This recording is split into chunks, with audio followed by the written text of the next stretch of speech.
بسم اللہ الرحمن الرحیم۔ السلام علیکم۔ آج کا پیغام بس یہی ہے کہ آپ سب لوگ ارشد شریف شہید کے جنازے میں لازمی شرکت کریں، جو بھی پنڈی اسلام آباد کے ہیں یا پھر آس پاس کے علاقوں سے جو لوگ آ سکتے ہیں وہ لازمی ہر حال میں ان کے جنازے میں شریک ہوں، ان کے دکھ میں شریک ہوں، کیونکہ جو بات سمجھنے کی ہے وہ یہ ہے، ایک تو پہلی بات اگر ارشد بھائی کی جدوجہد دیکھیں تو وہ ایک مڈل کلاس آدمی تھے اور پھر انہوں نے وہاں سے اسٹرگل کر کے اوپر آئے، تو ایک تو یہ مڈل کلاس کے سب نوجوانوں کے لیے ایک سبق ہے کہ وہ اگر اپنے بھائی کے ساتھ نہیں کھڑے ہوں گے تو یہ جو ہے پھر کوئی اور حوصلہ نہیں کرے گا نا۔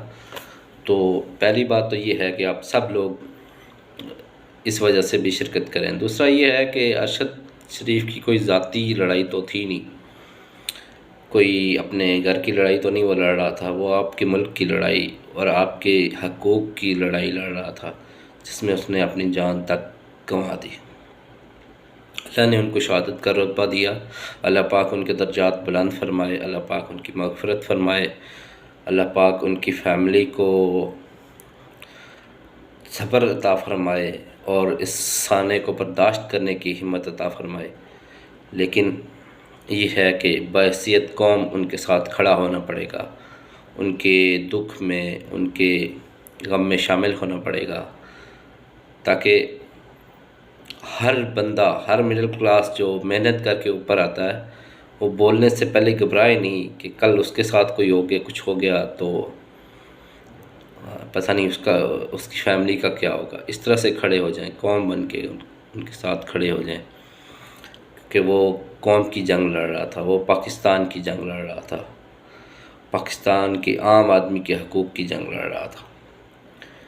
تو رول آف لا کی جنگ لڑ رہا تھا، اور رول آف لا نہیں ہوگا تو میرے اور آپ کے حقوق کیا ہوں گے۔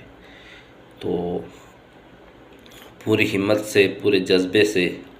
پوری کوشش سے پورا وقت نکال کے ان کے جنازے میں شرکت کریں اور ان کو قبر میں اتاریں پورے اعزاز کے ساتھ۔ اللہ پاک ان پہ رحمت فرمائے، ان کی منزلیں آسان فرمائے،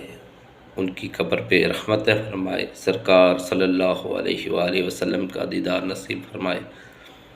ان کی شفاعت نصیب فرمائے اور ان کی فیملی کو صبر عطا فرمائے۔ آمین ثم آمین۔